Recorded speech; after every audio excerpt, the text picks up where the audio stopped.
Thank you for clicking play on the video.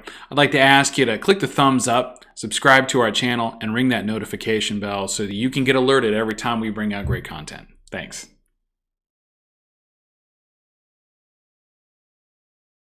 Hey YouTube comic community, this is Jimmy the Geek Aficionado, and I have a treasure hunt video for you today.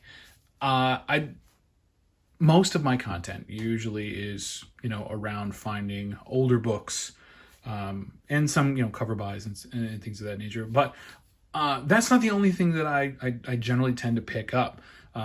There's also hardcovers. I do like to get these Marvel Masterworks hardcovers and some other stuff, usually just kind of dependent upon whether or not it's got a cool story, or if it's something that's only contained in a hardcover or, in a trade paperback, but I'll typically go for the hardcover if I can. This was picked up at my LCS, Jay's Comics. He had them, I want to say he had them half off.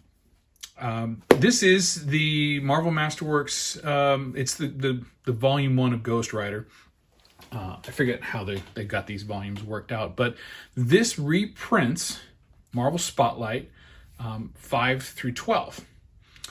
And it also includes Ghost Riders number 1 through 5 and Marvel Team Up number 15, which is a Spider-Man story that he shows up in. This is the range of Ghost Rider that I'm actually trying to collect. This and then Ghost Rider 6 through 20. I'm relatively certain that's what encompasses volume 2, but that's kind of the range of what I like from Ghost Rider, right? I didn't really kind of get into the whole length of the series from his volume 1 run with Johnny Blaze, but I did dig this. And these are the ones that I went after, and I think I've got most of the series. I think I'm missing still Marvel Spotlight 11, and then some more of the Ghost Rider between 6 and 20. However, I was able to get this for half off, and these books are $50 typically, right? This one was, this one was $75, right? So getting these at half off, right, is a fantastic deal. And I'll look for deals like this when I can find them, right? Especially if there's work from like Mike Ploog. He's an incredible artist. He draws great horror stuff. I dig his work from Marvel very much. And that's not the only thing I got. I was also able to get this nice green Marvel Masterworks that collects the Savage She-Hulk issues number 1 through 14. I don't think that's the entire run. I think that there's some after that. I do have the entire run of the Savage She-Hulk, but like when I want to go back and reread the stories, I don't necessarily want to pull out books that could be older or damaged, or I might have slabbed. Like if I've got one copy of Savage She-Hulk and it's really nice condition, I want to slab that, right? I don't want to have to, keep pulling that out and potentially give it damage, especially since that book has just kept rising in value. So I like getting these collected editions of those books so that I can, I can read them, I can have access to them and hold them in my hand with, paper, not just digital. So these are fun for me to get, and I have a decent collection, not a significant collection, but a decent collection that I like to get all of the older books from there. So this is another thing that I got from my LCS when it came out. I've been trying to track down the original editions of it. I only have one of them, but this is the Bernie Wright's, and this is the complete collection from Steve Niles and Bernie Wright's, and this is the last work that Bernie Wrightson did before passing, the last published work that he did. It's called Frankenstein Alive, Alive. It's a very interesting story. The art is phenomenal. There's concept work in there from Bernie. The story from Steve Niles is fantastic.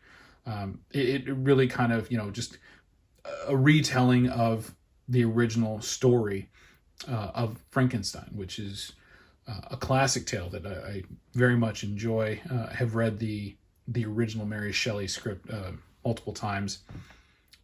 And yeah, like I said, I'm trying to track down 1 through 3, but here's kind of an example of some of the work that's in there and the intricacies, and in this spread page here.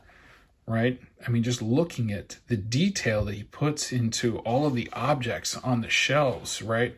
Through here, back in here, I got this big crocodile hanging up here, just all over. But this is just, this is how Bernie Wrightson works. And that's the genius of his work. And that's why he'll be missed so much in this medium. His work is fantastic.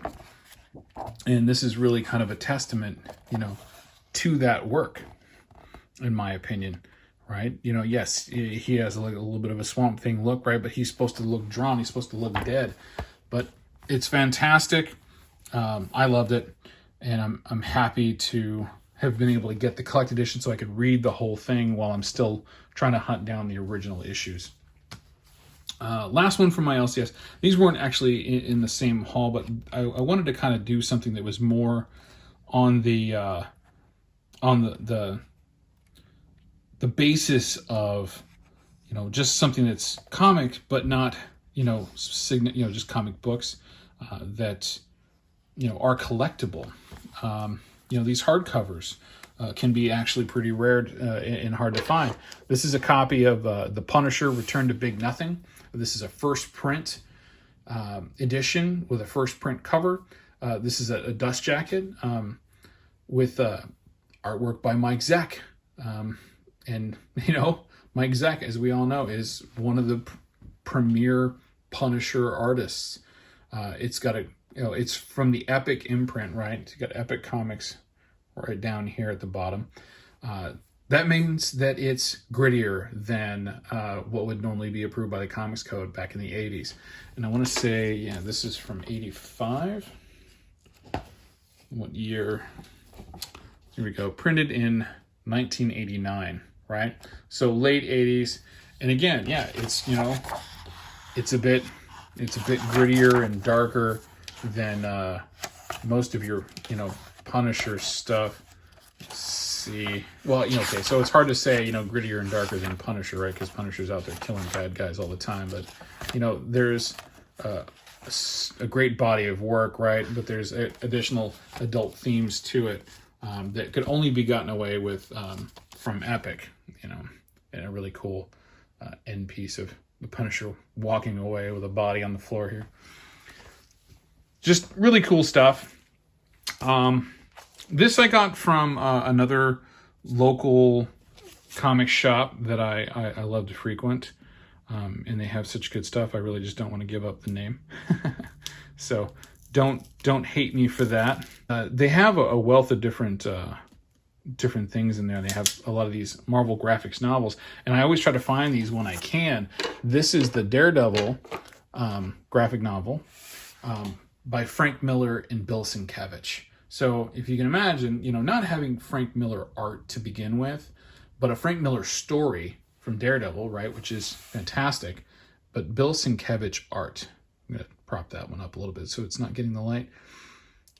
Just if you just look at the cover art, it's incredible. And the interiors are every bit as good. It's really impressive, the work that Bill Sienkiewicz does, especially, at this time back in the 80s. If you look at his work on Moon Knight, if you look at his work on New Mutants, the basis of which, the styles of which they used recently in the New Mutants movie, it's just really solid work. And again, going back to Bernie Wrightson, we got Marvel graphic novel Amazing Spider-Man Hooky, with a story by Susan Putney and art by Bernie Wrightson. All right, so Bernie Wrightson did a Spider-Man book. Can you believe that? And it's great. It's a great story, and the body of work in there is truly incredible. So be on the lookout for those Marvel graphic novels, because you never know what kind of excellent style and story you're going to get. I'm still trying to track down the Doctor Doom and Doctor Strange one that TiVo from Lords of the Long Box has been talking about. So this one was an incredible find.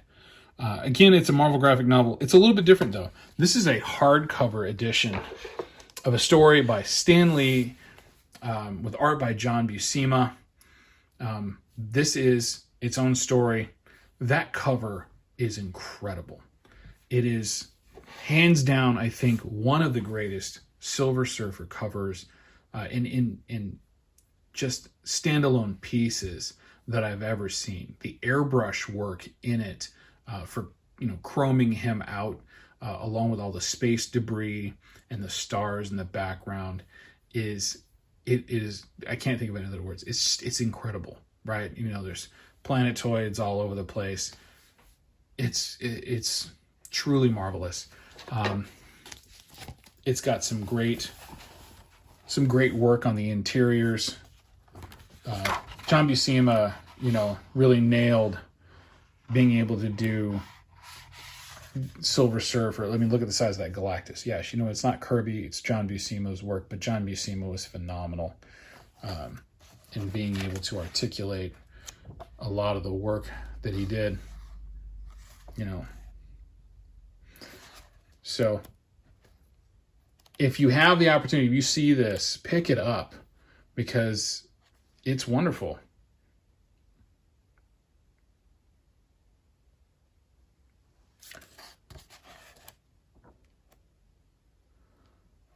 Frankie Ray. I'm going to say her name's Nova. Yeah. Beautiful work. Just absolutely beautiful work. And then having it in hardcover, right, just makes it even that much better. So this is the last one that I got from this store, and it's still in the shrink wrap. It's Batman: Son of the Demon, and this is a standalone. Hardcover. I'm going to take it out of the plastic because the plastic's really cloudy. I just wanted to kind of, show, like, it even has this this limited edition poster send away card that you can get. I'm going to leave that on the inside, but I don't need this bag anymore, mostly because I want to read it. But I wanted to kind of show it off that it was still in the bag. So this is from 1987. I want to say, and we'll check the date on it, but I want to show this off first, and I'm gonna fold that up and show off that work. That cover is crazy good. Mike Barr and Jerry Bingham, and there's an introduction in the book written by Mark Hamill, of all people. And those of you who know Mark Hamill went on to do the voice of this guy in many Batman animated films. And he's had a great career specifically in that area. Yeah, this is 1987. This is Son of the Demon. And I want to say, yeah, so this is, so everybody sees. Oops, sorry about that. Shaky camera now. If you look right by my thumb, you note it says first printing. So this is a first printing of Son of the Demon. I got it for $15. And this retails the story of Batman number 232, which is the first appearance of Ra's al Ghul. You know what? Hang on. I'm gonna cancel that. That is not the case. I'm relatively certain that this is an absolutely standalone story. Yeah. This follows. Sorry. So let me rephrase. So this follows the introduction of Ra's al Ghul. So this is a storyline talking about, the demon, right? It talks about Ra's al Ghul coming back from the dead, obviously by way of Lazarus Pit. Incredible art, right? Very reminiscent, actually, and I'll have to check into whether or not he was involved, but it looks very much like Valiant art. This is the first time I've actually gotten in to see it. But this is part of a trilogy of books that span through. There's this one, and then there's this one came out in 1990. So this is 1987, and this is 1990, and this is Bride of the Demon. And these are all hardcovers, right? They also got reprinted in trade paperback format, but this is Bride of the Demon by Mike Barr and Tom Grinberg. So same writer, different artist. And then I think this one, yeah. This next one's really, really inspired. This is Birth of the Demon.